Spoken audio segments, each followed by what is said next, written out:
Hello, Matt Elliott here. Hi, Alan Smith here. Hey guys, Ian Hume here. Hi everybody, Jerry Taggart here. Be sure to watch Chris and Leicester Till I Die TV For all the latest Leicester City news and information. You can also subscribe on YouTube and various social media channels. for the latest updates and news on Leicester City Football Club. Come on, you foxes! Happen in 49, 61, 63 or 69 when they reach the final. But the class of 2021 have delivered. Leicester City are FA Cup winners at last and are history makers at Wembley. They have blown their rivals away. They have blown us all away in truth. Premier League champions 2016. The amazing Leicester City!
Leicester Till I Die TV, your first choice for everything Leicester City. Tune in and join in now. Right, Chris. All right there. All right. How are we doing? Welcome along. Yes, it's the Sloppy Second Show. How are we all? And also, of course, to all the ladies that are watching, said it on the early show, said it again, Happy International Women's Day. Like I said before, although I haven't got a lady to argue with me this time, just remember, ladies, the other 364 days, it's still ours. Okay, we're letting you have one day. don't push it. Don't you? Hey, you're joking. Talking about it being International Women's Day, I mean, it was great, and it just happened to be today that I don't know if you saw earlier. We did the weekend review, and we got a new co-host here, Louise, our first lady on the channel, and it was a pleasure to have her along. Hope she enjoyed it, and she's going to be my regular co-host on the weekend review shows Monday at 9 o'clock normally. This is Leicester Till I Die TV. YouTube, please get over there. I'm losing my words. Please get over there. Give us a subscribe. Smash those likes. I say Leicester Till I Die TV. And if you are listening on podcast, Amazon, Apple iTunes, Google, Spotify, Podcast Addict, thank you so much for listening.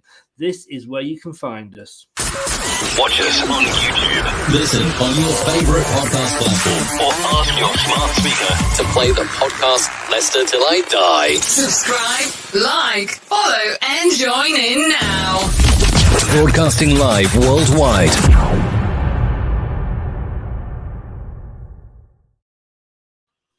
Oh, well, worldwide, I'm lucky if I can get as far as Southampton. I'll tell you, good evening. Welcome along to Brad. How the devil are you, sir? I'm all right, thanks, Chris. Things are going well for Leicester Yes. recently. Great news about Fofana. Not bad for a selling club, eh, mate? No. Time he's playing down to long-term contracts. Not bad for a selling club. No. We were exchanging tweets about it the other day. I mean, it was ridiculous. He was injured and he was being linked with Chelsea. This was Madrid, everything. You're doing that again, aren't you? Sorry, yeah, it's because it's sorry, buddy. It's bloody Well, notifications. the ladies want to see you, Brad. I know. I meant to have muted my notifications come through, and it just fills the screen, and I can't see you with them. I do apologise, my friend. No problem. Yeah, I mean, it is not bad for a selling club. I kind of know we've accepted Tillemans is going now, but you know, Ricardo, who not so long ago was being touted as going to be moving to a bigger club. Fofana, who we wanted him. We've got him, and we've got him longer now. Was it Luke Thomas? I think signed an extension. Was it or JJ signed an extension? JJ, and JJ. I mean, those three players. Yeah, I mean that's. You know what I mean? You just. I mean, out of the three of them, I'm actually surprised that Justin wasn't touted with a move to like Real Madrid or Chelsea or something like that. The way he was performing. Yes. Yeah. So I think we got in there good before that started. I know, and like you said, totally 100% not bad for a selling club. Yeah, not bad for a selling club, making three players want to commit the future to Leicester City. Some people reckon that commitment and a family sort of bond within a club's dead in football, but maybe not. Maybe not. Doug. Doe Adair. Welcome along. Hi, Chris and Jesus. How you doing, Doe? I prefer Samaras, Doug. Yeah, I understand that. Yeah, no, I know. I've mentioned it before, and I wasn't sure but I've seen him now, and yes, I can see that there. Liverpool are just kicking off the second half, and it's 0-0. That will do you okay, Doug, won't it? That will do you okay. Scott, welcome along. One person you'll notice is missing tonight, and that is Steve. He's been called out on an emergency, but what we'll do is Brad and me will sort of make guesses that we think that he would go for. Yeah, I mean, we know two of them, don't we? Well, we know two of them. I did say this earlier, but I think it's worth doing because we're doing another show now, and it's always bad to lose somebody that was with the club. It's never good, and we did say goodbye to Franco Fowell only just recently, but we also have to say RIP to Gordon Lee. Those of you that are too young will probably think, oh, I believe he was David Pleat's assistant manager, and when we sat David Pleat, correct me if I'm wrong because it was a long time ago, he stood in and he kept us up. He kept us up from going down into the third tier.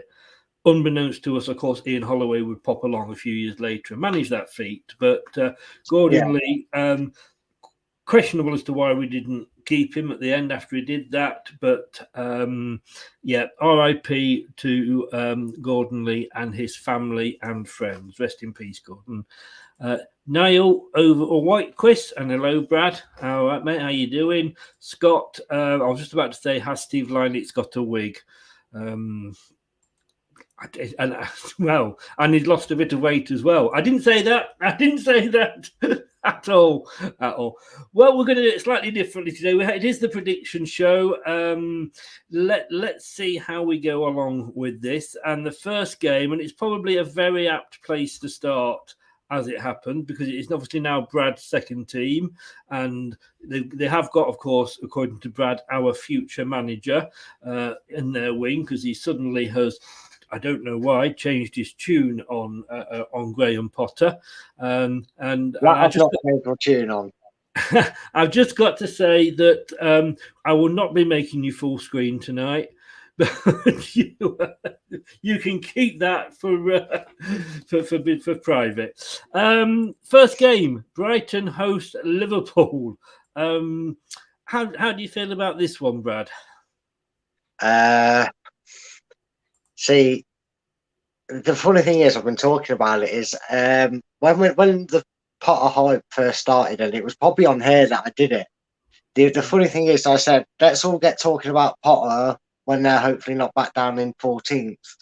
And I'm now looking back at that statement in my life and thinking that that's probably why I'm starting to jinx Brighton. So I've just taken to the habit now of just going against them and hoping I can reverse it like I've been doing for Leicester in some of the predictions. And to be fair, it's Liverpool. They're in monstrous form. Brighton aren't getting the defensive side of things right. at the moment. Can they cause an upset? Yeah, anyone can on the day. We've seen it before, but the safe bet almost is to say it's going to be Liverpool that win this. So I'm going to go with that and say that Liverpool just about come out on top on this one. Safe bet for you or safe bet for the team? For my defence lawyer in front of the judge. That's what it is. I mean, you look at that form there going across the bottom, and you can see. I mean, Brighton, all right, that they won one, a while ago, and that was against Watford. So no big deal. They then lost 4 on the trot, which is sort of Man United. But I mean, lost to Burnley, Villa, and Newcastle. I mean, some of those games they shouldn't have been losing if they'd been on the form they were at the start of the season. And then you look at Liverpool. Green. It's if you're a Brighton fan, you'd be looking at that thinking, "Oh God, this is pardon the pun, but you'd be looking at it as any team really green with envy, wouldn't you?" He started. Yeah, we started. That has to get a. Yeah, I'll give you that one. Fair enough. The first but one. No, I mean, the thing is, Brighton have had a system change, which has clearly taking a toll on it. They didn't really do, and I'm just saying this, but Brighton fans said it before, didn't do the best of business when they got rid of Dan Burn and didn't seem to have the replacement set, or they were not wanting to use the replacement even though there's good words. So there's something going on there where they're not adjusting tactically. They played better against Newcastle, but then they were already 2-0 down. It could only get better, I suppose, but they did improve. They could have maybe nicked a point. I just don't see them doing anything against Liverpool, unfortunately. Liverpool would have to be really off their game, or Brighton would have to play absolutely amazing for something to happen. I mean, look, we did it. Yeah. And we was in terrible form, so stranger things have already happened this season. It's one of those seasons, isn't it? When on the day, but look. I mean, Brighton are now. We're getting down to our own title race. Stuff this Liverpool Man City. Our title race here on the prediction show is better because at least we're competitive all the way through. Can I just say, I've forgotten to mention that, and I was actually going to bring it up later in the show, but seeing as you mention it now, in fairness, you've closed the gap. Oh, that's good. Then you're now only 3 ahead. Because I'm now on 108, you're on 105. Oh, well, I'll take it. Yes. Steve's on 92, and I feel a bit unfair to Steve because he did take over somebody else's predictions. We had a weekly guest on. But then again, he's never been... He's not been a lot better himself, in fairness. No, he keeps making these self-indulged bets, doesn't he, when it comes to picking his side to win. Through prejudice or through wild... Steve Lynex way, shall we say? Yeah. I tell you what we're going to do, Scott. I mean, if you're going to stay in for the whole show, I am going to take your predictions as Steve Lynex's predictions. I think that's the fairest way. Yeah, that works. Yeah, that if you don't mind. So he's gone 4-1 Liverpool, which I could see. All right. Brighton, they're below us now, and we've got 2 games in hand on them. Can you see them getting? I mean, I always said, we were saying at the start, we didn't get this Graham Potter is the next Messiah sort of, talk. But if he was to get Brighton into Europe, that would be an achievement. Oh, of course. Like Brighton, it's to me, it's always an achievement. Doesn't matter what standard of club you are. Yes, you might be disappointed that you're not in the higher competitions. That's just logical. That's not like over ambitious to me. That's just being logical. I'm going to be disappointed if we don't get Europe of any form next season. I will be, but talking from a Brighton perspective, any club should be happy with Europe in any form. I don't like the underprivileged that all the competitions get. And I know the Europa Conference League's brand new, and I get it, but it's still now official UEFA competition. So it's it's something like that has a European breakdown. It isn't one of the Mickey Mouse ones like the Club World Cup, but I'll leave that argument for another day. If Brighton got it, they'd do it. The only problem is now is you're looking at Brighton, who's got a nasty run of fixtures, to my knowledge. It's not looking like it's going to get any better soon. They just maybe need to do a Leicester at this point and just try and make sure the performance is there. If they go and lose this game 2-0, but make a good fist of it, you can still come away with positives, and that's what Brighton needs to do over the next couple of weeks. So I don't see the results getting better. No, I do wonder. If you're looking at current form, I think, in my eyes, Brighton have probably passed getting into Europe. I've got to be honest with you, I can't see it now, I think they're on the wrong run, aren't they, as well? You need to be looking upwards in your form right now than downwards. Definitely. As well. Well, let's see what the next game is. And if you see, this is all new. Yeah. You see, you're asking me to multitask here. I'm assuming you're going Liverpool, did you say? Yes. Well, Scott went 4-1, didn't he? Yeah, no, I meant you. Oh, sorry, I didn't say me. Well, I'm trying not to upset Chloe, you see, so I'm not saying. I'm just going to write it down here. Hello, Chloe. I'm going to write it down here. And she won't be watching, she won't be watching tonight. She's out tonight. No, I'm only. She'll be watching this when she gets back. You're on it. Come on, Brad. No, seriously, joking aside, Liverpool. Sorry, Chloe, but Liverpool all the way for me. They're just, like you say, every team, to my mind, has been inconsistent this season in their own way. But Liverpool are just banging it out at the right time. They've come good, and they've made it exciting for the rest of us with the, opening up the title race. Brentford, they had a good win the other week against Norwich. Drawn 1, lost 3, won that one against Burnley, who are really, really struggling. I mean, they had the 2 wins. They then had the draw, and they've had the 2 losses. To me, that's, I said to Dan, who's a regular on this show, as you know, Burnley, you've got to start turning those draws into wins. They've had a lot of draws. When they started to win those 2 games, and you're talking that they beat Brighton and Hove Albion and Tottenham, that was when they needed to kick on. And then I thought they might have a chance of staying up, but I think they've let the moment go. Well, I mean, I don't know if they've let it go. I think they can be sort of forgiven. They came up against an out of sorts Leicester, and Leicester just put them to the sword. It was one of them where Leicester we turned up, we had a good account of ourselves.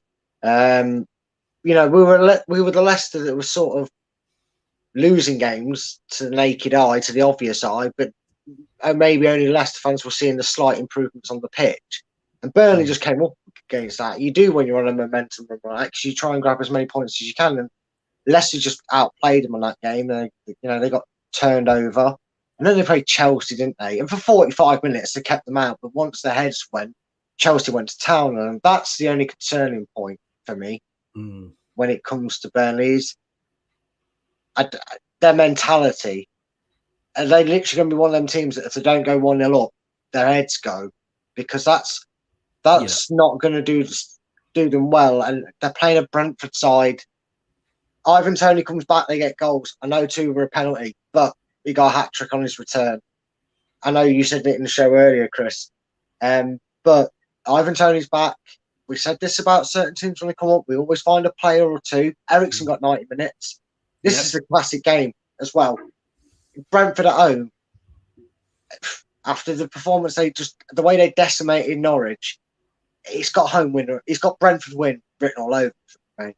There's just I'm sorry, Dad, but there's no way I can't look past it. I don't know if that's caught up in the return of Ericsson, but the way they just brushed aside Norwich, they're the games you need to win.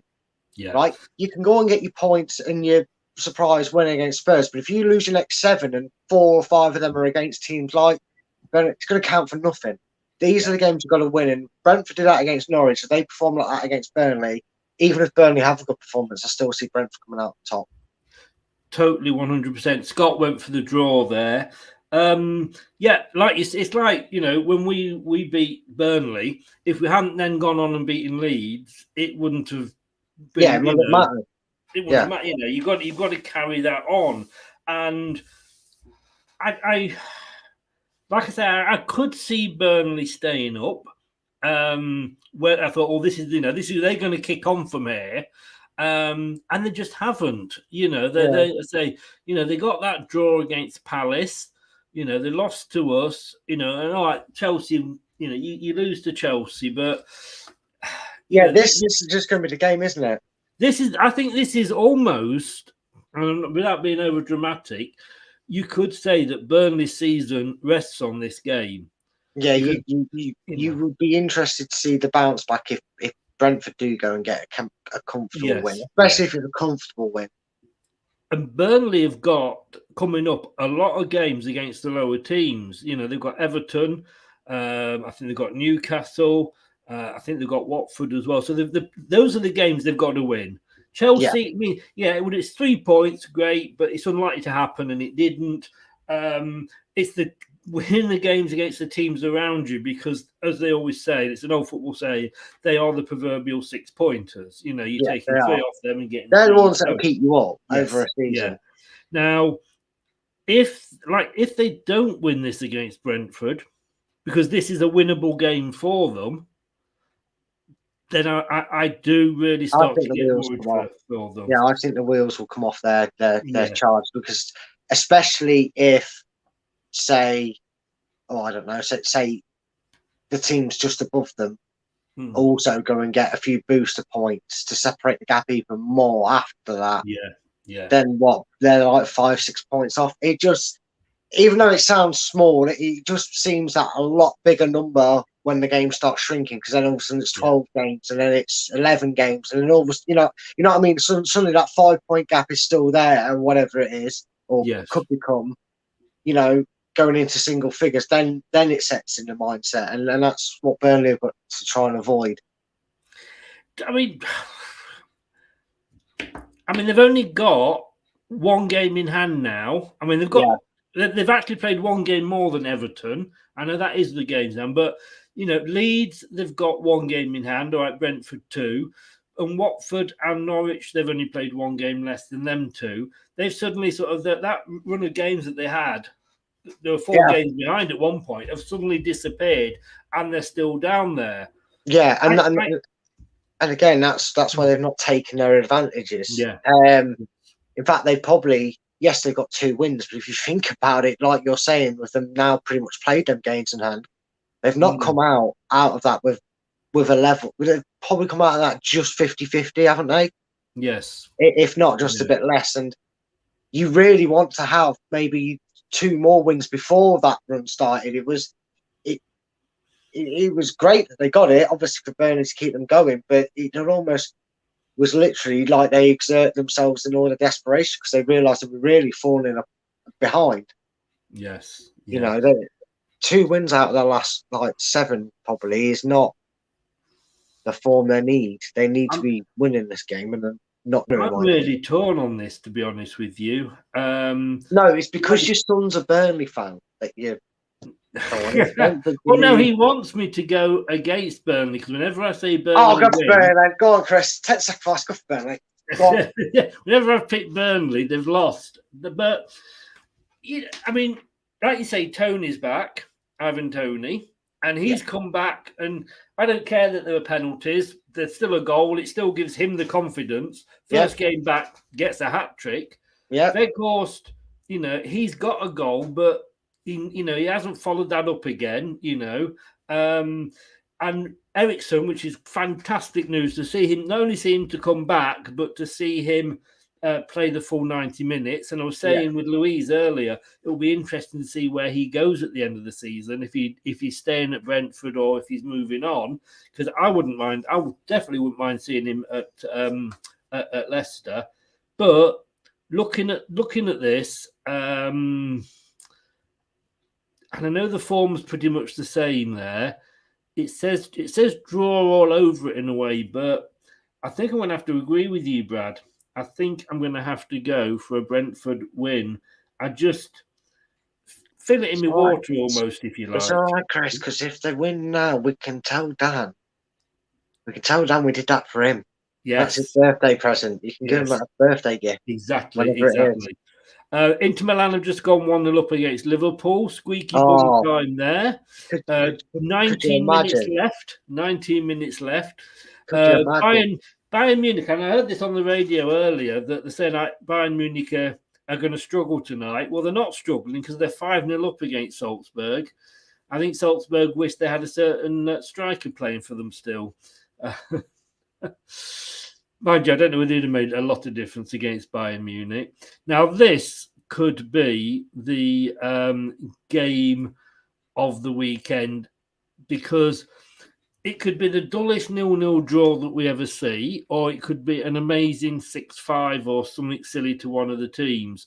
You've got Man United, who, I'm going to be honest with you, they've changed the driver, but they're still heading to the cliff. They're just, you know, when you change a manager, you would hope that manager is going to improve you. He hasn't. You know, Ollie got them to a 2nd place. He got them to a 4th place. I can't see them getting 4th this season. Ralph was supposed to be this amazing, knowing all about football sort of guy that was going to come in and transform them. They weren't even able to get a full-time manager. They've had to get Ralph in temporarily. Spurs, they cocked the first half of the season up when they went for the 97th choice as manager. They finally got their first choice in at the 2nd attempt. But they can just, they can go and win 5-0. They can go and lose 3-2. You just don't know. I don't know where this is going to go, Brad. What do you think? Yeah, it is one of those, isn't it? You know. Yeah, because I'm just trying to wrap my head around how this team beat Man City and how that team got thrashed by them, and it was embarrassing. As a neutral to watch, it was, and I know Manchester United fans thought the same, so I'm not just being harsh here. No. But you are right. This game is one of the most bizarre fixtures whenever they play. It's something about Tottenham, because we are the same when we play Tottenham. It's always a crazy game. I'm still not forgiving them for but we move. Anyway, but this game could be 0-0, could be 3-0, could be 6-4. It doesn't seem to matter what form these guys are in, but God, I know he's probably doing it to make sure he gets a club interested to pay the 150 million for him. He's finally got his brain switched on. But what is Harry Maguire's career going to be left with if Harry Kane and Son are on fire? I mean, I saw that meme or tweet or whatever it was that went around about trying to report Harry Maguire's Twitter page for fraudulent occupation, saying he's not a footballer, which I have to admit I did have a bit of a jest at. But what are them two going to do to that one man is unbearable to think for the poor guy. Well, depends on your opinion of Harry Maguire, whether you think he's poor or not. I don't mean his footballing ability. But I'm so confused as to what to go for, because I keep thinking of the results, and I'm thinking Spurs are in all right form, Man U are getting ripped to shreds. It should say Spurs win, but then I remember 6-1s and stuff like that, and it's like, it should definitely be that. But there's a part of me that just, I thought I could see it when he first came in, but I can't even see it now with Ralph. They might as well have stuck with Ollie. Well, I'm going to be honest with you. Yeah, I mean, they can't get the better out of the two squads, though. So I'm sorry, Steve. I'm going to go for a Spurs win. I've just committed to it. I've committed to a Spurs win. You are committed now. I've written it down. You can't change your mind. I mean, are we giving Steve the benefit of the vote here for what he would do? Oh no, Scott's choosing, isn't he? Scott is still choosing for that night. Yeah, and he said he will be fair and say what legend Steve Lynex would say and go for the Man United win. Good lad, Scott. He would do. He would do. I mean, I just think. I mean, I think they got Ollie in because they. I mean, he was managing somewhere else and decided he was the man. And he came in and he did settle that squad down, because there was a lot of bad feeling under Jose Mourinho, if you believe what you hear. And he got them winning again, and he went on an amazing winning streak. And then the United board came along and said, yeah, I know you've still got 3 months left of your temporary contract, but we're going to give you a full-time contract now. As soon as that happened, they started losing. I just don't, the decisions that Man United are making, they got rid of Ollie purely to appease the fans and try and get the fans back on. Mike, good evening. Yeah, but back Chris, to United this went is what I mean. Night. I This mean, is- Mike, it's a game we're talking about Man United. I mean, believe you me, mate, if I was quite happy for Man United to join the ESL and go off and never be seen again and be thrown out the Premier League, to be honest with you, but you're still here. And you're such an easy target because, you know, you were such a good club that is slowly going down quicker than the rat down the drain pipe, to be totally honest with you. I don't understand disappointment anymore, because if you look at the results, at first everybody was bigging him up and saying what he's going to bring to the game, and I know he's meant to be upstairs in the border and doing things from there, and I get that, and Man United fans obviously get that, but I don't know what the issue is going on there, and nobody can seem to figure it out. There's an opinions divide on who's to blame for Manchester United's form, but it might as well sound like you might as well just told Ragnar to go upstairs and kept Ollie, because in terms of who they beat and who they struggle against, it's not changed. It has not changed. I mean, he played 4-4-2, and they might as well have generally rang up the actor and got Mike Bassett to manage, because he played 4-4-2, and he went with two people that aren't even strikers and put them up front. I just I agree. I mean, not even Ollie would have tried that. Yeah, not even Ollie would have tried that, and that's saying something. Ollie wouldn't have even done something. If you're going to get rid of Ollie or any manager, don't do it, and then don't have somebody that you can bring in for 6 months, and you've got to get somebody in temporary. I mean, we've been critical sometimes of Brendan's positioning of our players. I laughed with you earlier, didn't I? Saying he might start Vardy at left back because obviously he plays Calgary.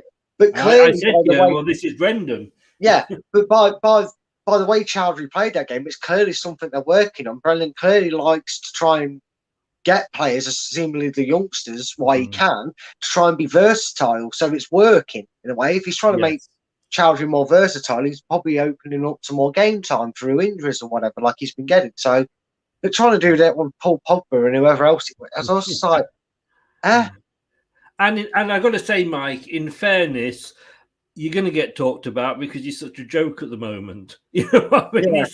You look at Man United and go, well, I think I look at Man United and I would definitely say this. But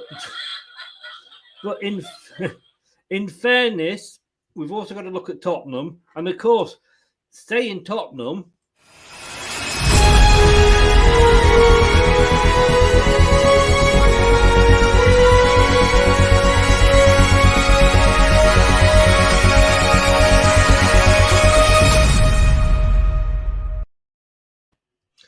You know, we can't mention Tottenham without having an update, because I know TalkSport used to have an Arsenal section every day at the same time. We're having a Tottenham section. They're living rent-free in our channel at the moment. But just to let you know, it's now 14 years, 8 days, 4 hours, 5 minutes and 58 seconds. Wait a minute, now it's 6 minutes. So it is getting...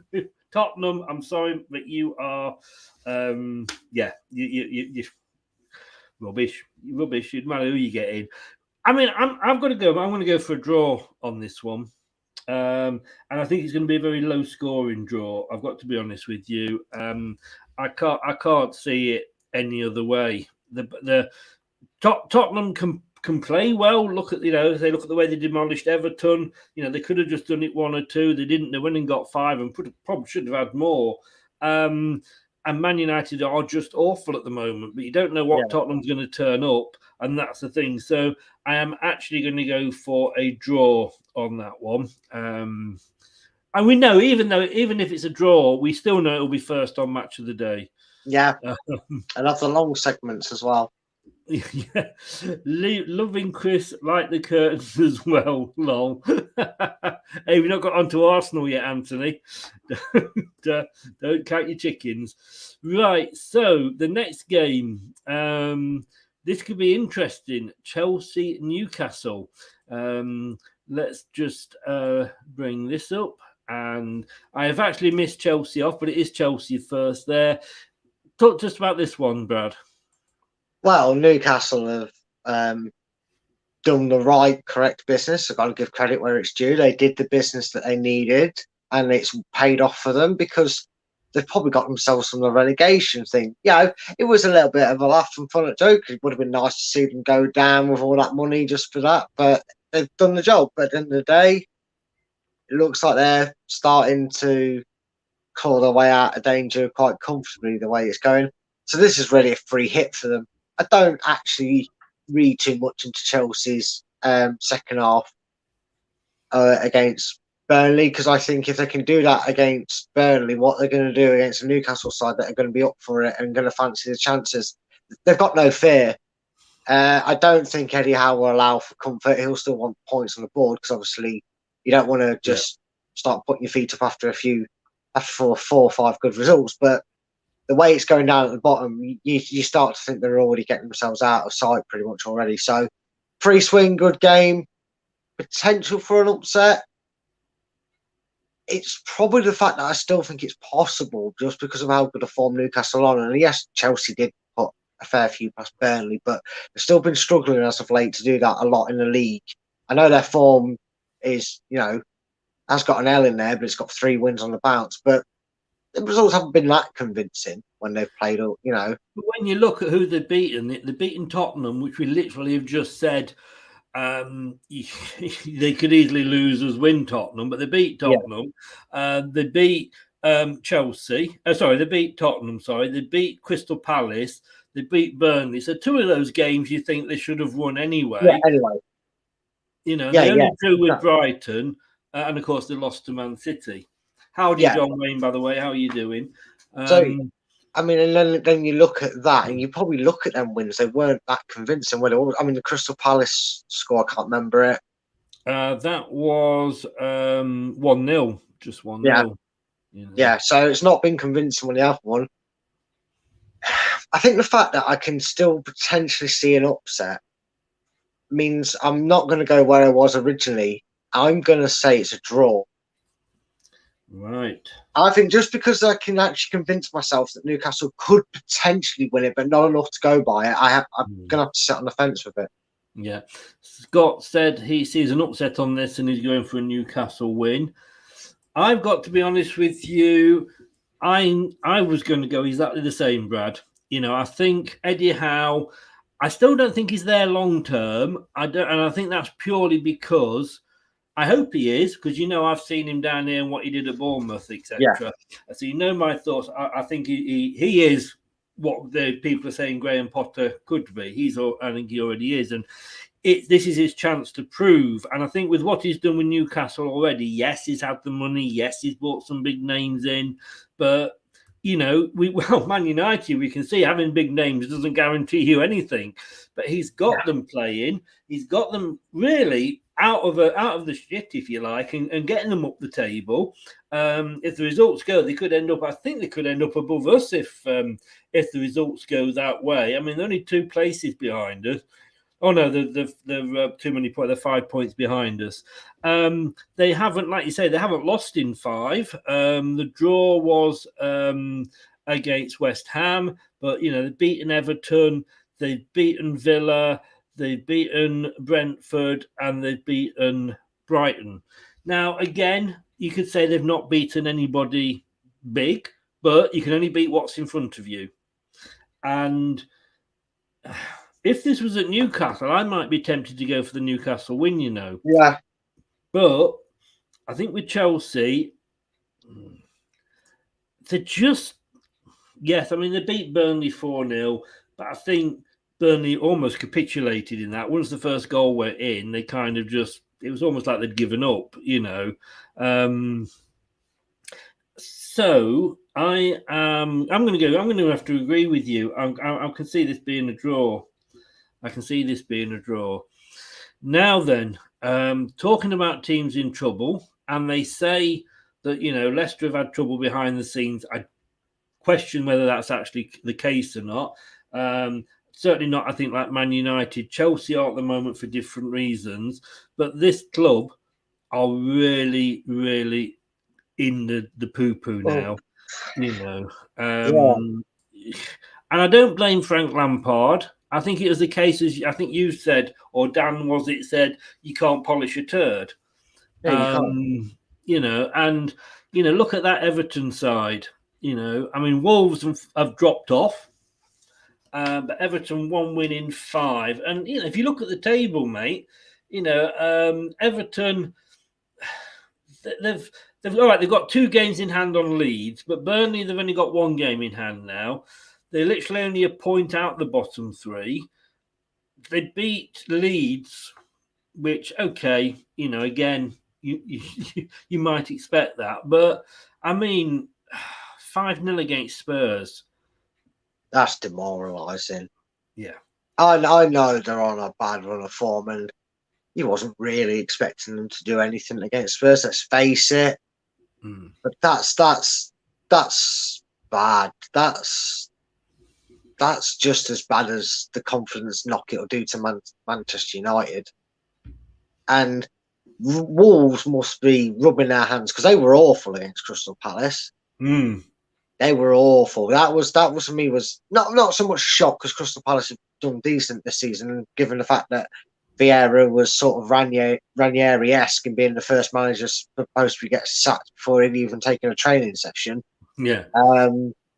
You know, he's done really well at Palace. They've kind of drifted in and out a bit, probably taken the foot off the gas because, you know, they're more than safe sort of thing.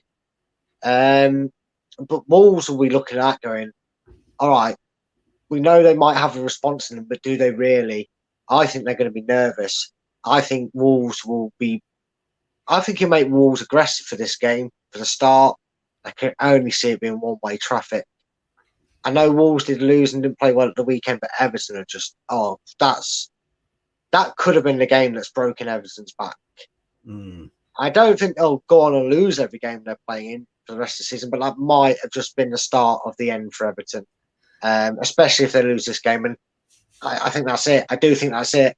I think Wolves will be very happy to know they're coming up against Everton that have just been thrashed, and I think Wolves get the job done here. Yeah. I mean, I've just seen here BBC saying the worst performance of an abject season. Are Everton too bad to stay up? And probably the answer is yes. And normally what we're seeing about teams like that, are they too good to go down? Because they're listing players of quality. Yes. There is some good players in there, don't be wrong, but you just can't even do that with Everton. The fact that BBC are actually turning around and saying, oh, they're too bad to stay up, you know, it says it all about how badly they are and how badly they're doing. Yeah. Talking about badly, RB Salzburg... I mean, Jordan Pickford can still get for England. Sorry, I thought to say that. You know, RB Salzburg are 7-1 down now. And 6-2 on aggregate with Lewandowski scoring a 33-minute hat-trick. And I've got to say, respect out there to Lewandowski for cutting ties off with a certain company today that is based in Russia. And he's no longer working for them as their ambassador. So well done to him. That's all I can say. And of course, our thoughts, as always, are with the people of Ukraine as we speak. I mean, Everton, they were always that club that were like 7th, 8th, and should break in. You know, they had the spell under Howard Kendall. When Lineker was there, but you know they've never really, you know, even under David Moyes, they were there or thereabouts. And yes, I know they got Europe, and we weren't allowed in that year, so they couldn't take part. But they just, for me, they've had the money, they've got the money, you know, they've got the Arab, you know, that owns them.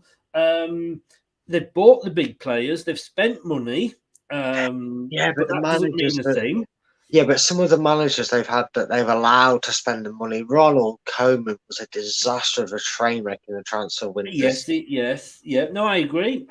What I'm saying is, though, that for what they've done, they should be doing better. They shouldn't be where they are. Definitely. You know, for them, you know, it's all about. We buy bad players. We do. We've had the Slamanis and the Gazelles and what have you, but we get it right more often than not. Everton haven't. No, and I still remember when Leicester fans went into absolute meltdown when they signed Steve Walsh from us. Yeah, I was speaking to an Everton fan about that, and he got the blame for it. Well, no, it might have actually been Elton Wellesby that I was talking to, and he said, you know, when he came, it was him. It wasn't his team, and it was the team that was doing well at Leicester. Yeah. And he could not replicate that on his own or with the guys that he had at Everton. And he said they never brought them in a decent player. Exactly. So yeah, it just shows you that you shouldn't judge your backroom stuff if you take them or if you have them. There has to be a whole united unit of work hard to get these This is players why on. I'm not too bothered about Lee Congleton going to Atlanta. I don't blame him because they're a top-class Italian side, and obviously it's going to be a bit warmer than Leicester. But it's not. I'm not overly worried about that. No, because especially if you look at the latest signings and anything to do with him, Vestergaard, Bertrand, Perez. He can sod off. He can go and buy them. Yeah.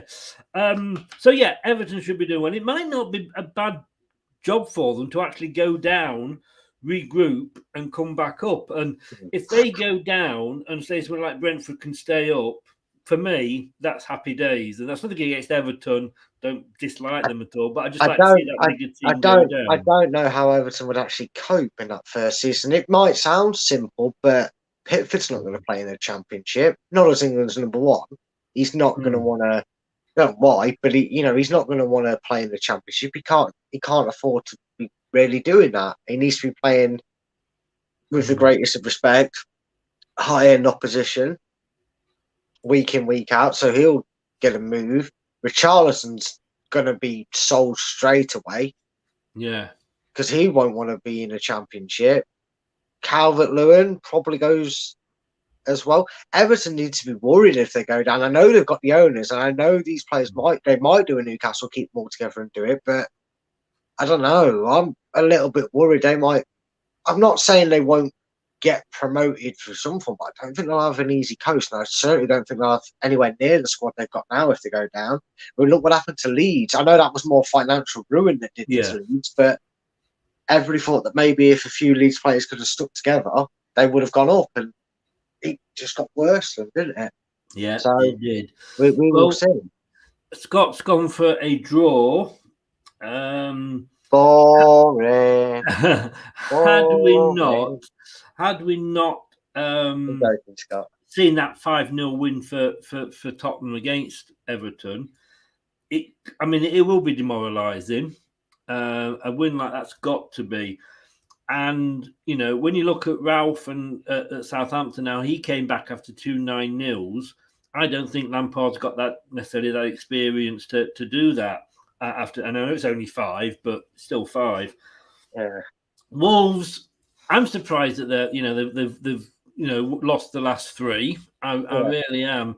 And you're talking they lost to Arsenal, they lost to West Ham, and surprisingly to Palace. Like you say, they were awful. I don't think that Bruno will let them be that bad again. And I think Wolves are going to take all 3 points here. I know I keep agreeing with you, Brad, but great minds, as they say. Great minds. Yeah.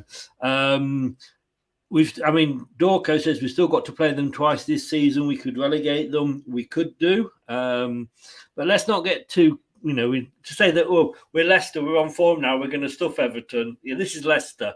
It'd be an easy 3-pointer.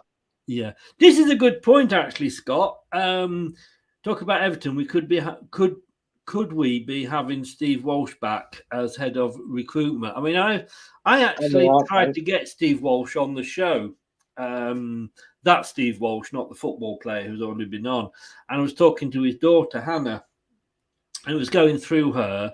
And all his family are up there, and he might be of an age now where he thinks, you know what, I've been paid off. I've done my bit now. I'm just going to enjoy my life. So, it's whether he wants to get back into that. Personally, I wouldn't like to maybe go back to staff members before. I don't think Leicester he would be being compared, all his signings, straight away. First, his first signing, is he going to be as good as Mahrez? Is he going to be the new Kante? I would feel sorry for his signings, Yeah, but they weren't good enough, the ones he made for Everton, and I just don't want that back in the club. We haven't suffered. If he's at an age now where if he wants to put his feet up and he's got his family settled there, I stay there with the greatest of respect. I think it shows better for the club itself how they've moved on since he left. So I wouldn't. I mean, unless there's something we don't know why he was able to do his job better at Leicester than Everton, then I think it was just the team. I think it was, and I think Everton were looking at where we were looking at players here. Everton, because they had the money and what have you, were looking at players up here. But hey, we don't know. We don't know. Right, talking of last matches on Match of the Day, this one's got to be very much a contender. Leeds United, who have lost 5 in 5 against Norwich City, who have drawn 1 and lost 4 in 5. Has this got 0-0 written all over it, Brad? See, you think that, but I actually don't think. I think if it's last on Match of the Day for a 0-0, it's going to be one of them exciting 0-0s. I don't know why. I've got this feeling that both teams are going to hit the desperado button on it, and I don't mean the alcoholic drink either. But I think they're going to hit that button, and I think they're going to go all out for this. We saw. I've already written my answer down, by the way, so just to say that I'm not cheating. No, that's fair enough. That's fine, mate. But we kind of saw it, I guess, against us, didn't we? They changed their style from, that overrated Bielsa, but we move. Maybe that will allow Leeds to be a bit more aggressive, a bit more on the front foot, the way they want to be. Norwich try and play that way anyway. Could be an hell of a game. But I think it's got a lot of goals in it. I think this is going to be something like a 3-3 thriller. It's easy. That's easy for you to say. Yeah. So I'm going to go for the draw, mate. But I don't think it'll be a last on the Match of the Day. Unless they miss their chances, which they're just as capable of right now, and it could be 0-0.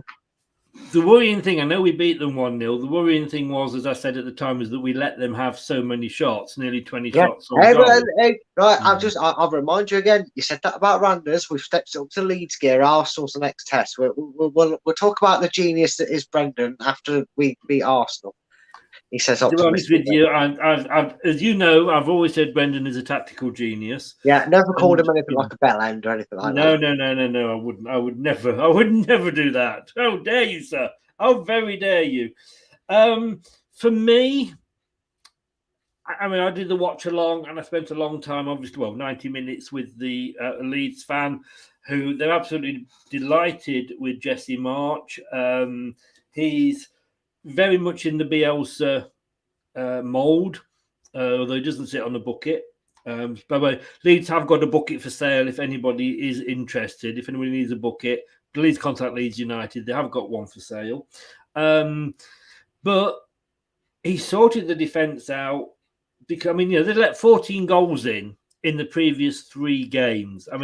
That was sacking form. He did, in what the short time he had, did that. I haven't brought up. I haven't brought the form up, have I? Yeah, you did. 5 losses and 5 for Leeds, and where's it gone then? 1 win and 1 draw, and 4 losses. No, you're changing teams now. Yeah, you did bring it up. You said Leeds have had 5 losses and Norwich have had... There it is. Yeah. I clicked on the wrong thing, I think. I can actually see Leeds winning this. Oh, Chris. It's... Yeah. Why have you ruined it? We all... Look, you know that like unloyal supporter that jumps from teams to teams, and then now 1 year supported Arsenal, 1 year supported Chelsea, 1 year supported Man United, one of them glory fans. Well, we're now the fan better known as Nippon. Yeah, well, yeah. But we're doing the opposite here in Leicester till I die. We want Newcastle to go down. That's not going to happen. Now we're saying Everton will go down, but just in case you've got half of a second horse to back, Chris, it's supposed to be Leeds United. What are you doing, giving them 3 points? I'm sorry. Folks, send your disappointment in to Chris at Leicester till I die. Send them in there because it's giving Leeds 3 points, and that's not the way we're doing this as a neutral set of fans. We're all uniting together and getting Everton or Leeds relegated here. No, you see, Leeds used to be a big team, under Don Revie back in the day. And I thought he was going to say David O'Leary. I've never come across a Leeds fan, and I can only speak as I find. I've never come across a Leeds fan that's been we should be in the Premier League because of we should just be there because we are Leeds United. Then not like we should be winning trophies because we're called Arsenal, or we should be in the Champions League every season because we are Man United. So I kind of like Leeds in a way, but I just see Norwich. My hatred for Norwich is more than any hatred I've got for Leeds. I want Norwich to go down as quickly as possible, and then I want them to disappear up their own backsides, stop breathing our oxygen and taking it away from us for a season. And maybe you'll learn your lesson, Norwich, because you've got the likes of Leeds come up and give it a go and stay up for one season. You see the likes of Sheffield United come up, give it a go. Blackpool came up; they were top of the league for one season, 1 week while they were up. These clubs are coming up and they are giving it a go, and they're making it. You are just taking Norwich. You're just taking, let's say, the oxygen that we breathe in the Premier League, and you're not giving another club a chance. And coming up, getting the money, going down, getting the parachute payment, coming up. You can't run a club like that. And I just heard say, go down as quickly as possible. Leeds, 100% of the time. Please do me a favour, go out there and stuff Norwich for me. Anthony's gone for a Norwich Don't sit on win. the fence, mate. Well, you see, Steve Scott agrees with me as well. Scott, we'll have to have words about your contract, mate. Guys and girls, please like and subscribe to the channel. Brilliant, Scott. Thank you very much. Please do. Chris, is it Brendan Genius Belen? Something like that, yes. Hey, I'm as fickle as the next fan. Easy Leeds win, says Dorco. He agrees with me, 2 or 3-0. Easy. All right, we'll see.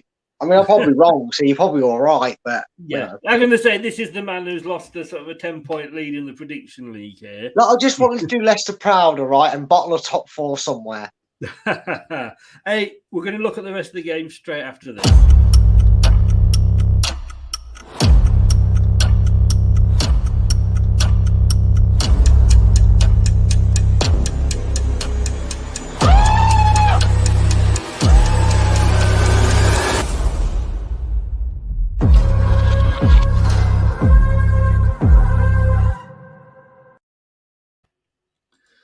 Yeah, please do subscribe, like, and click that notification bell. I thought I was going to start watching a DC or Marvel movie then. I was going to get popcorn ready. That was pretty damn impressive, wasn't it? This is these are Man City graphics, not Norwich City graphics. Southampton against Watford. Surprised Southampton losing the other week as badly as they did to Villa. They're still sat in 9th, and then you've got just take everything I said about Norwich, cut out Norwich, and just fill in Watford. I won't have to repeat myself. Southampton win 100% of the time. Come on, Saints. I mean, maybe they're not going to get a 9-0 against them this season, but maybe that defeat to Villa is their version of the 9-0. They've just downgraded it this year. Because it was surprisingly bad, weren't they? Yeah. I know I actually backed them to win. That was a big mistake. But Southampton, for the most part, have been good. They've managed to put together enough consistent runs to keep them there and thereabouts of where they normally are anyway. So Roy's dried the goals up they're conceding, but they're still having that issue of being able to put the ball back in the right net more than their opponents, funny enough, which is why they're so low down and slowly drifting further and further behind. I think he's coming too late. I think if you're going to bring in a Roy Hodgson to do a Roy Hodgson job, you can push it probably as far as Palace and do it after 8 games, but anything after that, you're probably asking him to do way too much. And I do think Southampton get the edge here. So I'm agreeing with you. Southampton probably get the win here this time around. Yeah, and I think maybe they'd gone for Hodgson rather than Ranieri, that would have been a good time to get him in. And it might have still been... I don't think it necessarily would have saved his job. I think he'd have been gone at the end of the season. But whatever we say about Roy, and none of us would agree that his time as England manager was a success. And I thought he would be good for the job, to be honest with you, because he'd managed abroad, and he wasn't. He was a disaster. But he kept Palace up, like you say, for quite a few years. And like I say, I think it's too late. I think it was too late for him to come in and do much. It's firefighting. It's more Sam Allardyce's sort of area, this. But had they gone for, I think honestly, if Watford had gone for Roy Hodgson, as I say, rather than Ranieri, I think we wouldn't. They'd be sort of round where Brentford were. Sorry, I should say. Think so too. Yeah, Scott has gone for Southampton and Watford to be a draw. So that's quite Steve-ish. That I like that. Yes, yeah, he's been watching him too long. So we are now down to this game, the Battle of the Clarets. We are looking at West Ham, Aston Villa. West Ham won, drawn, won, lost.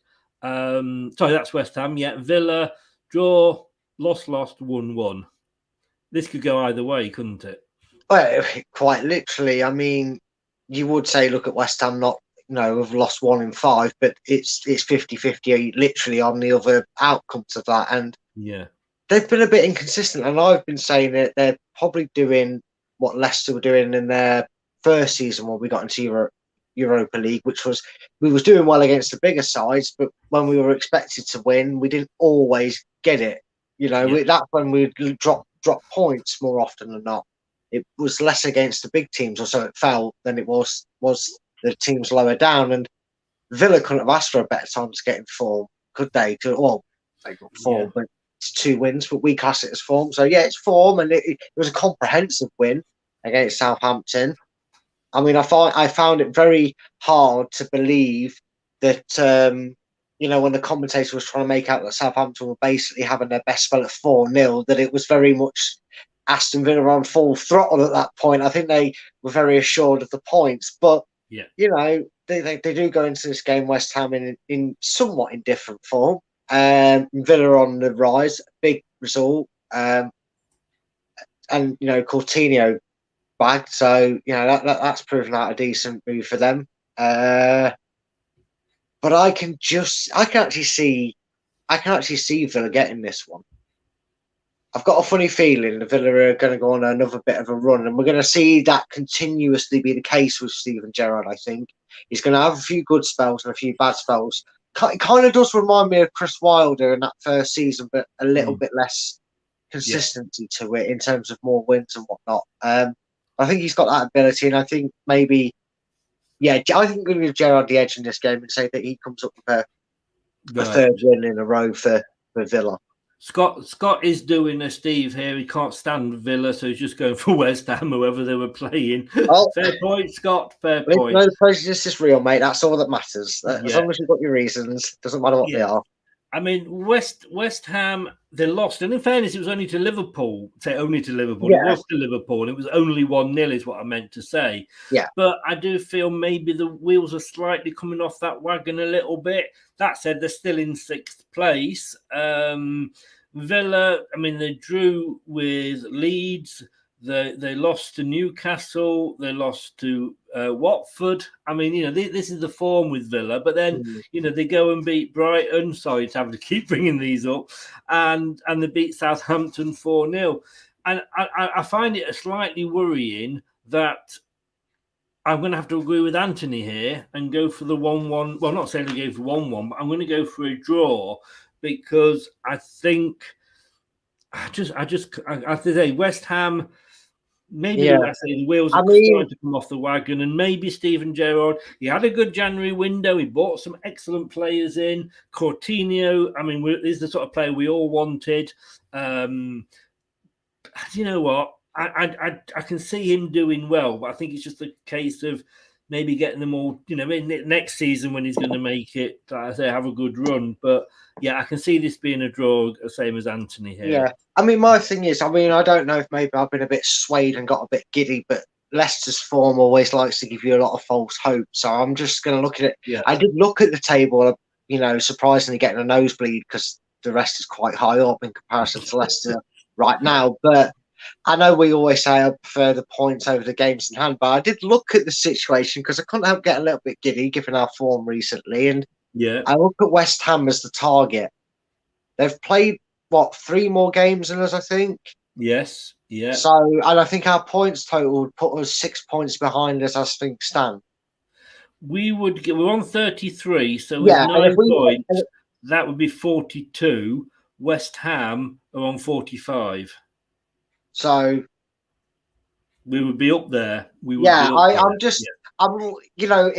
we're going to somehow scrape it, you've got to start trying to look at that goal and seeing where they are. And maybe that swayed me a bit, but I do feel like with how inconsistent West Ham have been over the last few months and the form, the big wins, it wasn't like they've just scraped a 2-1 or a late 1-0. They've been comprehensive against both Brighton and against Southampton. So I really do fancy Villa for that. But I do also have a bit of a bias now. I know I have a soft spot for West Ham, but I'm going to have to put that on the shelf in my predictions for this one, because I think they're not as cushy in Europe as they were 3 months ago, are they? If you look at it in that perspective.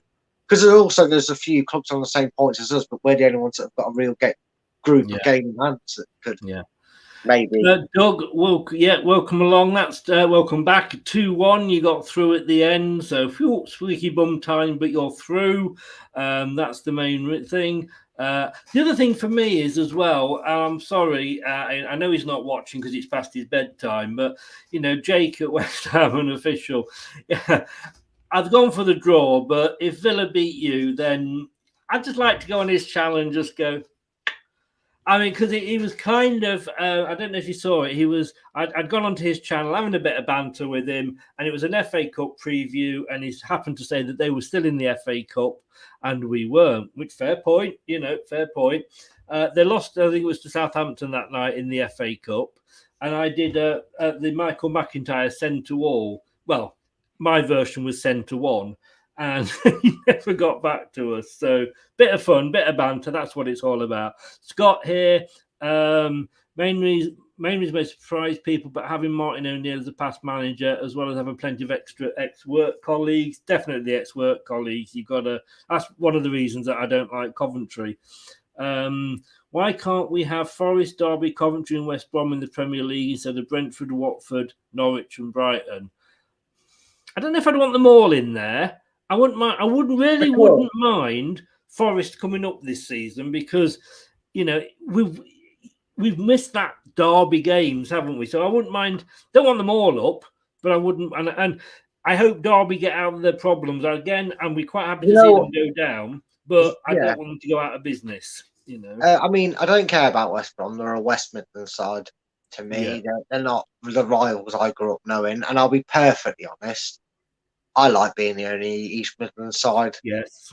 I really do. I'm not going to... Yes, I miss the rivalry. Anybody would. And I would like to see 1 or 2 every so often. Because my mum's a Coventry fan and my family's support where you were born from sort of thing. They've been a while out there. Let's get Coventry back. Let's get them up there. If you're going to pick one, I'll pick them. But really, I'm actually quite smug being the only Midlands team, and I don't want Forest to come up because every time Forest get mentioned to me from now on until the day they return to Premiership, I keep saying how irrelevant they are. And I enjoy saying that Forest are irrelevant these days. I agree totally. If I had to have one come up, for me, it's Coventry. I've just grown up, and they're the biggest rivals to me because they are the nearest. It's the M69 derby. They've been down. They've not had their own stadium. They've had to borrow Birmingham's.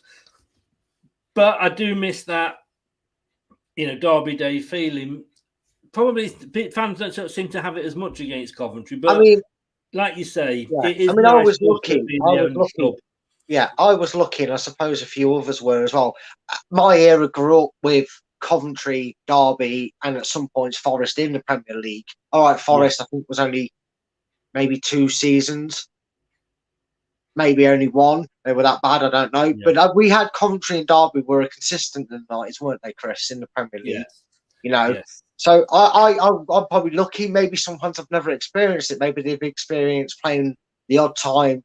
More notably, would have been Forest and Derby, but in the Championship years. But in terms of big Premier League stage, unless you were around in the 90s and probably, like I say, I don't really know all the fixtures beforehand, but I'm guessing back as well, maybe in the 80s and that as well, that you don't really have that experience. So I understand why some fans would rather see it than others. I'm just being smug that we're the best East Midlands side out there. I agree. I used to work with, and I think this must have been when we were both in the second tier, and I used to work with a Coventry fan, and we were working in Padiham just outside Burnley, and the fact that he was from Coventry and I was from Leicester, we always used to we had a really, really large bet on every game. Well, £1. It was large for me, and that went on for quite a few years. But for me, I always see it. But we're on to the biggest game of the weekend on Sky Sports on the Sunday. We are travelling down to. You got to say with Arsenal. I mean, having Arse in your name for a start isn't particularly going to work out for you. And I can see your comment, Anthony. I'm not bringing it up yet, but yeah. It's got an arse in its name as Arsenal. Their name actually extends to arse and all. Yes, arse and nil. Arse and nil. That's what it should be. But yeah, I mean, with this, for years and years, we know Arsenal have been our bogey team, if you like. We managed to get over that the last couple of seasons with a couple of wins, and we won first time away and all that sort of thing. Anthony's great. Anthony's okay. We're doing a watch along, by the way.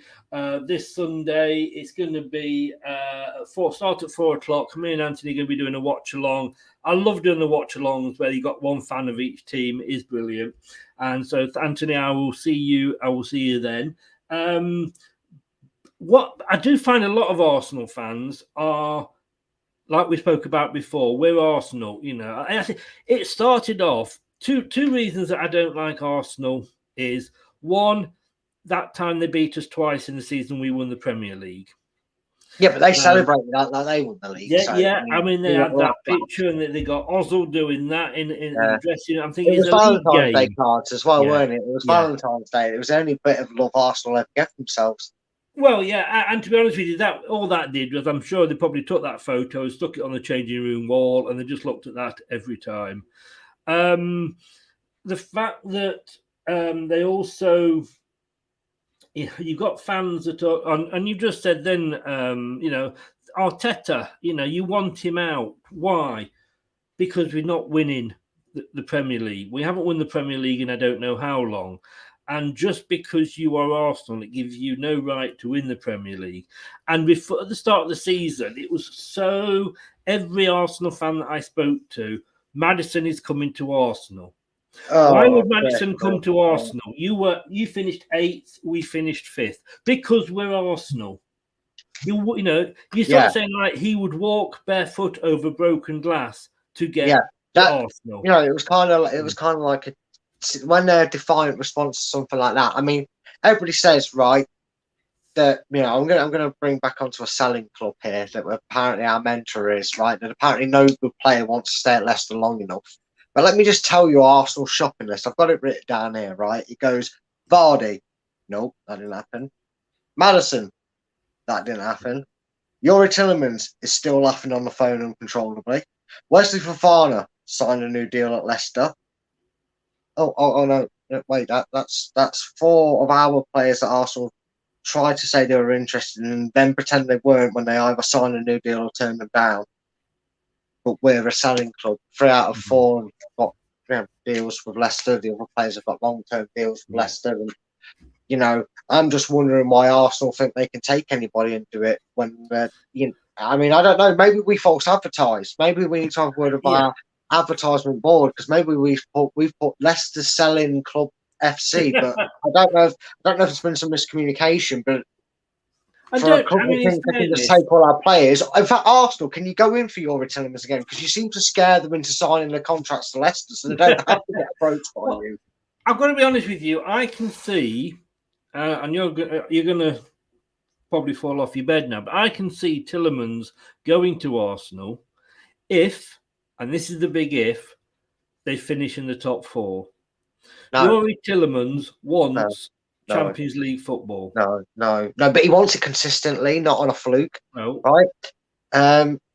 But if Arsenal get... Yeah, but Arsenal, right? Year, Chris, you're forgetting the golden rule of Arsenal. Even if they got into the Champions League, what they end up doing is they end up trying to outdo Spurs. So they probably drop out of the Champions League, drop out of Europa League, get put in the conference, and then get themselves kicked out of that. So they're doing it in better style than Tottenham. They'd have to make sure they fell from the very top to the bottom. Yuri Tielemans is far better than Arsenal on any consistent basis. There's only one way Yuri Tielemans walks out the tunnel at Arsenal Sunday, R4 in a Leicester shirt. He's got way more ambition than Arsenal. Talk to me in 4 years' time. If they're back to where they were, I'll give them all the doubts. I'll get a player like that. Not an issue. Right now, Arsenal Spurs will get, like I said, I mean it, mate. If he was to get a phone call in the summer and they went, well, offer Leicester 40 million and a quid, because that always works for him, right? Yuri Tielemans will still be laughing wherever he moves to, going, I can't believe Arsenal actually thought I'd join them. Because he's I do get what he said. What I was saying is, if they finish 5th or 6th, there's no way he would look at Arsenal. There's no way, even if they finish 4th, then, mate, because he wants it consistently. Yeah, but he's on the list. And this is the thing with Arsenal, is that they all want Arteta out because he's not winning them things. Well, he's doing a project at the moment. He took over. You wanted Wenger out because top 4 wasn't good enough. You wanted to be winning. Would take Wenger back in a heartbeat. Exactly. That's the only man that they'd take him back in a heartbeat if he was told, go and get them Yuri Tielemans, go and convince him that we're not shit as we are. Yeah. And so that's in terms of they got Emery in. They got Emery out, who then went on, I believe, to win quite a major European trophy with another team. And then they wanted him out, so they got Arteta in. Now Arteta last season, the first season we won the FA Cup, but that wasn't good enough. Yes, he finished outside the top 7 last season. Arsenal fans, apparently, you should be happy because none of you wanted the Europa Conference League because that was below you. How many Arsenal fans are saying I'd sooner not be in Europe than actually be in the Europa Conference League? How ironic can you call a competition beneath you when you quite literally finish beneath the competition's qualification standards? Yeah, exactly. You can't believe something you can't achieve. So, so it's this sort of. Because I always say this is what I'm saying about Leeds United. I've spoken to 2 Leeds United fans this weekend. One I did the watch along with Connor and Carl that I did the opposition view with, and neither of them were of the mind of we deserve to be in this division because we are Leeds, and that is that is the attitude. And they were like us; they've been down to the 3rd tier. We went bust. They as good as went bust. They rode the dream. Yeah. They threw the dice. It went wrong, so they know they've been there. And let's face it, we were also very fortunate that we didn't get further punishment, weren't we? We for a club after we got off light. We were very thankful. It was our fault when we went bust. They didn't actually have points deduction. It was our fault that after we went bust, and was it Neil Warnock? I think Neil Warnock complained that we just went straight back up, and that shouldn't be allowed. And that's why they brought points deductions in. That's then probably why Neil Warnock thought he chanced his arm at that Sheffield United with the Tevez deal thing. He thought, hey, if I can convince them to do this rule change, maybe I can do it again. Indeed. We know Steve's going to go for Leicester because he hates Arsenal. Yeah, but he'll also be conflicted because this is one of them games he'd normally go for the opposite to try. It is. And Anthony, I know. Anthony's gone 3-1 Arsenal. He's fine. He's not one of those Arsenal fans that are like that. But there's a lot. I'm on 2 Arsenal channels this weekend. Wish me luck with both of them because I'm on. They're both likely to also have each other on, and I'll probably just be sat there watching them argue about Arteta, what have you. So wish me luck. I'm going to get a book. I'm going to get a book out the library for those shows. Yeah, one of them big encyclopedias, mate. You want to get one of them? One of them big. Scott says Tielemans for him goes to Juventus. Quite possibly. You know what? I'll take it. I wouldn't care if he shipped himself off to Monaco. Yeah. Back to Monaco, Yeah. I wouldn't, as long as it's not the Premiership. That's all I ask of him. Yeah, and I agree. And I Go think win the- I tell you what I'd do. I'd certainly bring back Dennis Pratt then. Well, we'll see. I think that's more highly unlikely. I do think there's an issue between the player and the club, unfortunately. And while it'd be nice, I know Leicester fans want him back. I was going to say, is that trouble between the two, the club and the player? Is that because he wasn't getting regular game time, which he thought he should have? And fair enough, you know, all players that.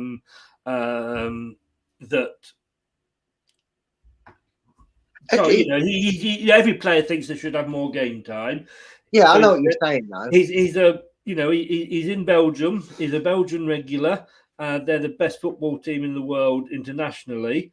But if Tielemans goes, could Pratt then not become that player and that be his role? Because he never let us down, and he's a damn good player. I mean, it sounds unlikely, but then who would have thought that we'd see Mendy in a Leicester shirt this season, despite the solid job he did the season before? But who saw that coming, you know? And who saw Chowdhury getting game time, especially at right back of all positions? But he's been playing a bit more recently. We've had a few moments with this club. Well, Daniel Amate. Fans are already starting to say he's player of the year, the way he's turned the form on in the last 5 or 6 games for us. Who just saw him as a regular? I mean, I even said to you, as excited as I am for the return of Wes, and I am like a kid at Christmas about Wesley Fofana's return. I really am. I don't know if you've seen me tweet it about 500 times. Might have missed it. Go and check my Twitter. But I'm also already subconsciously starting to feel sorry, because you just feel, even though how well he's been, it's going to be so untrue that drops.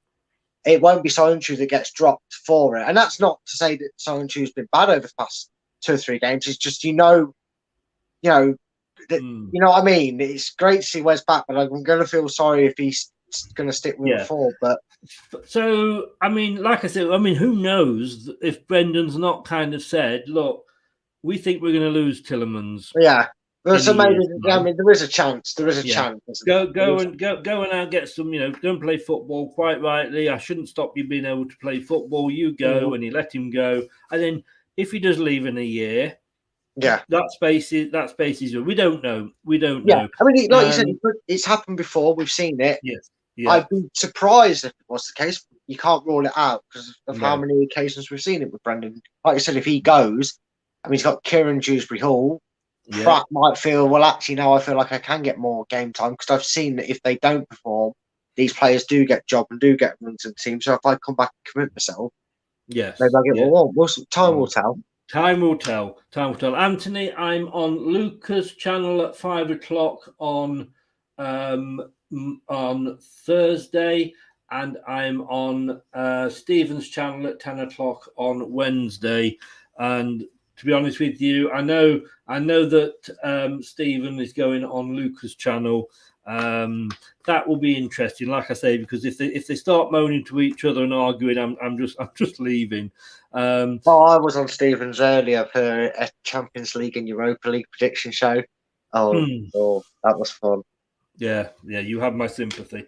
Well, apparently Luca would own. I don't know if there's any Arsenal fans in the chat, but answer me this question: would you take Rashford, and if you'd would he be your backup, or would you get him in the starting lineup? That's all I'm going to say. That's all I'm going to say to you. I'll be interested. I'm putting you down. Moving on quickly. I'm putting you down for Leicester there, Brad. In fact, mate. Yes. From the man who predicted North Macedonia, from the man who predicted that Tottenham wouldn't stop us getting 4th place last season and crushed us 4-2. I've decided I want to keep jinxing myself, and I've gone for a Brad's bold prediction of 2-1. And if you can't quite read that out there, it's Saka will score for Arsenal in the 67th minute, but it'll already be 2-0 to Leicester because Maddison's going to score in the 39th minute, and Vardy will get us the points on the 62nd minute with a goal.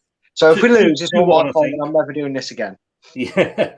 Last game, and this I think is going to be a very quick one. I can't see there been a lot of chat about this. Manchester City go to Crystal Palace. Can you see anything other than a Man City win? Crystal Palace, mate. Crystal Palace always seem to come up trumps against Man City. I don't know. I mean, how did they play tonight, Man City, or is that next week they play?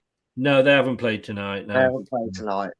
Oh, so it might be tomorrow or whenever. I don't know. I'm losing track of who's playing who and when. But they've got Sporting. So if it's tomorrow, then they're probably going to that full of goals. But look, Crystal Palace are the bogey team of sorts, aren't they? I think they come out and somehow nick a win here. So I don't really want to rule Palace out. But they're playing. They are hosting Sporting tomorrow. Okay.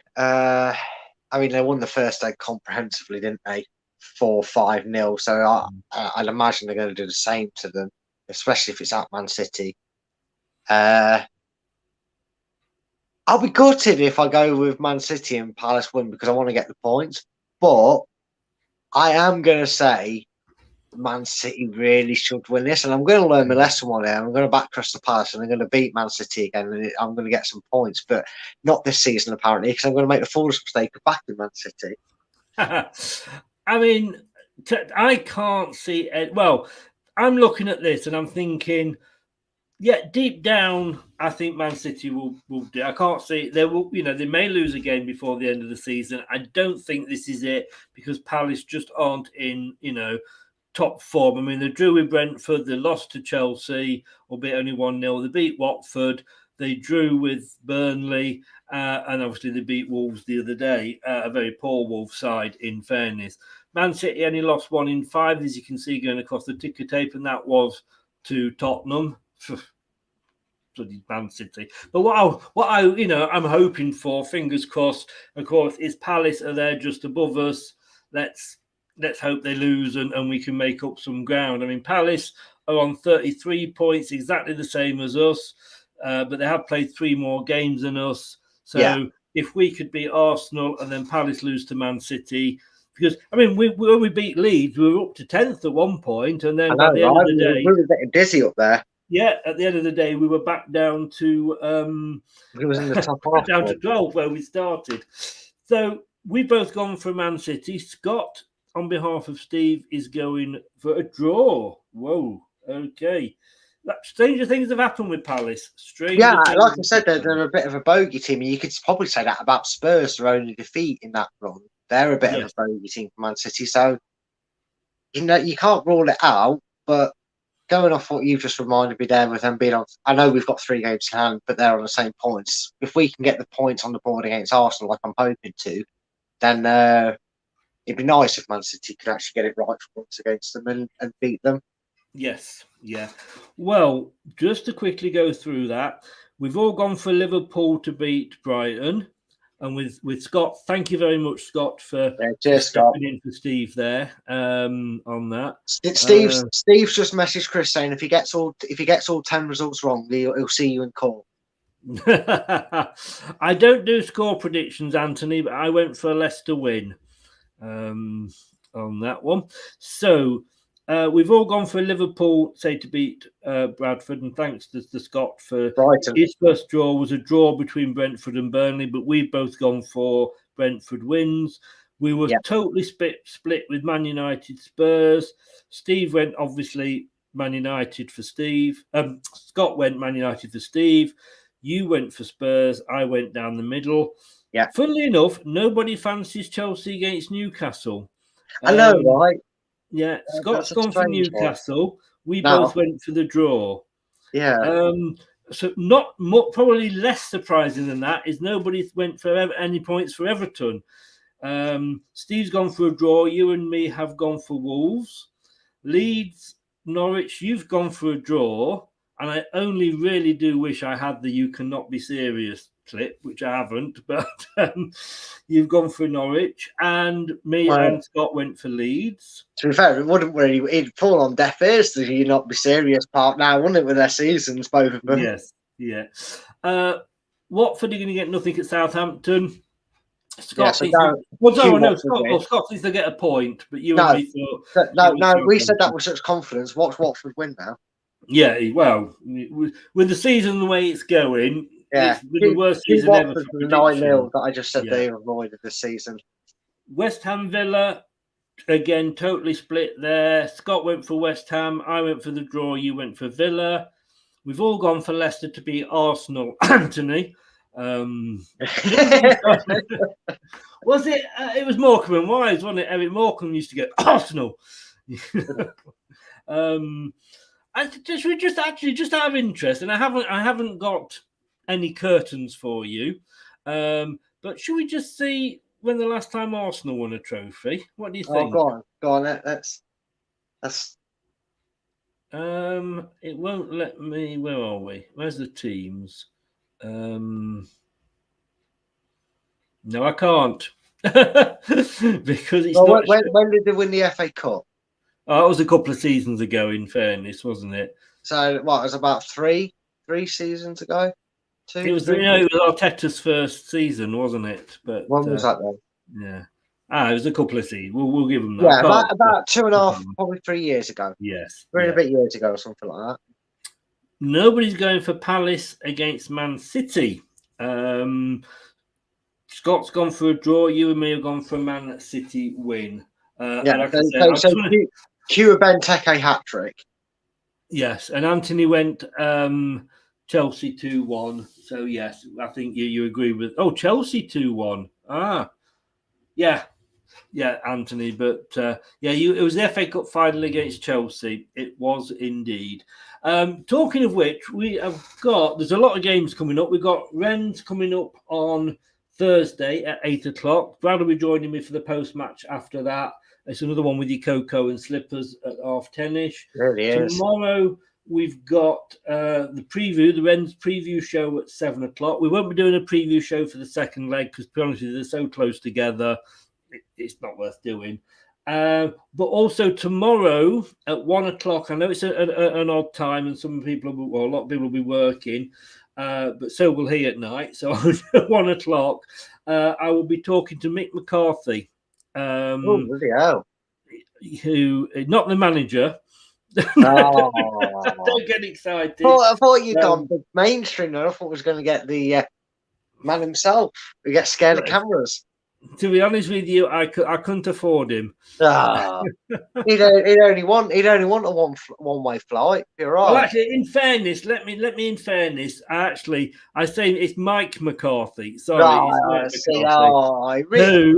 Who is actually that false advertisement.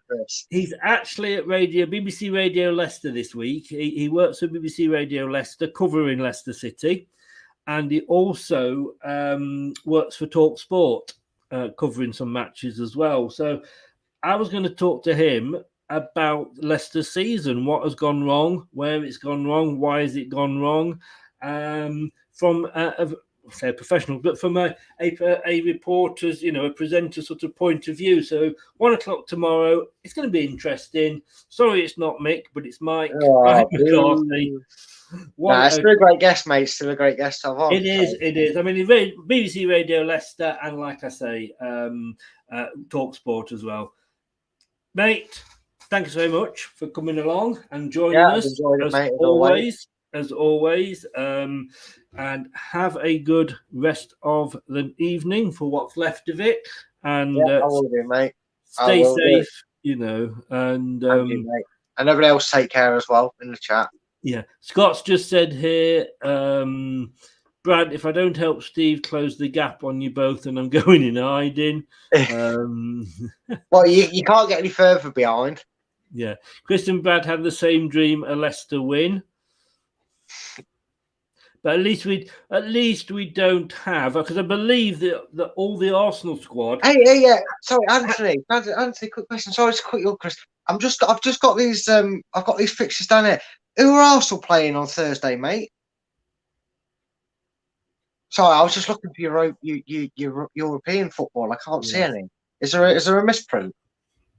You'd think so, because they're always there, and they because A's and Outlaw are there.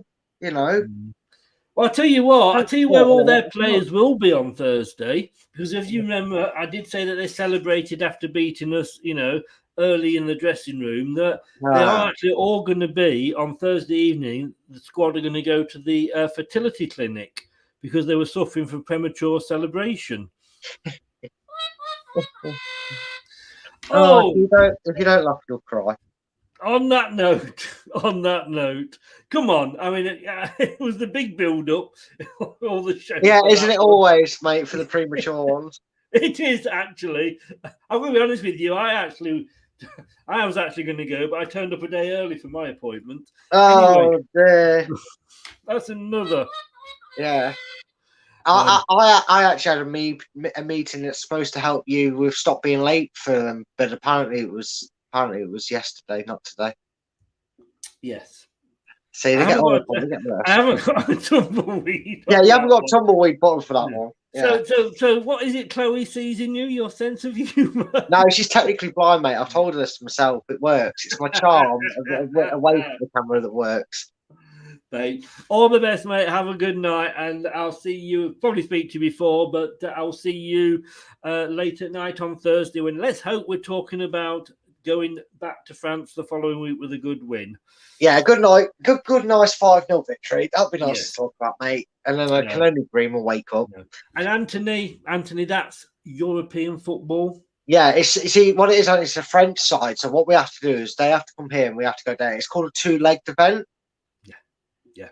It's playing a country that's in a different league because you've done so well that you get the chance to do that, But, you can always look back at your, 13 years of Champions League football. How did that work out for you, by the way? I mean, I do remember Arsene Wenger actually saying that when Leicester City won the Premier League, and this was Arsene Wenger saying that we would be an embarrassment to English football. Was that the season that Arsenal got stuffed 7-2 over 2 legs and we were the last English team in the competition in the quarterfinals? I do believe it was. It was. You know when we have to explain these things to Arsenal fans, it just reminds me of this show. The more you know. That saying, isn't it? The more you know. Arsenal fans, it's something that might return to you this season. You'll get the joys of it. You got to get through six qualifying. You got to play your qualifying games first. I have to be honest with you. I mean, I say I've got Arsenal down to finish in 4th, but who knows? I was looking the other day at the predictions about where we said everybody would finish, and once you get past the top 3, everybody and the bottom 2, everybody is way off it. But anyway, I will. We're like long lost lovers. You go first. No, you go. No, you go. No, you go. I will say it for the final time. Thanks very much, Brad. I'll see you on Thursday, 10:30. Stay safe. I'll see you then, mate. Thanks a lot. Thanks to Brad there for joining us and giving us his forthright, unbiased opinion. And you guys love Arsenal. I don't, and I can't. I don't hate you as much as Steve hates you. I gave my reasons for hating you before. It's the club. And some of the fans, not all of the fans, but it is the club. But there we go.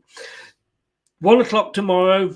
Mike McCarthy and BBC Radio Leicester sports presenter, as well as Talk Sports sport presenter, will be with me on the show at 1:00. Be sure to join in. If you can't make it at 1:00, it will obviously be on the YouTube channel. Thank you for watching. Thank you to everybody that was in the comments. Anthony, cheers, mate. You take a bit of banter.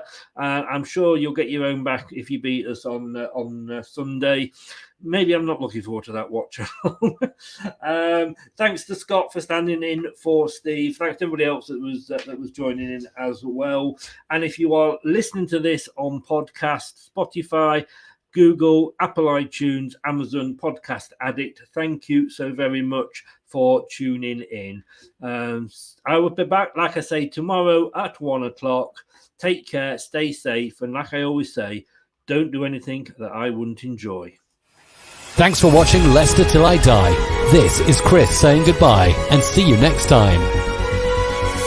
Follow us on Facebook, Twitter and Instagram.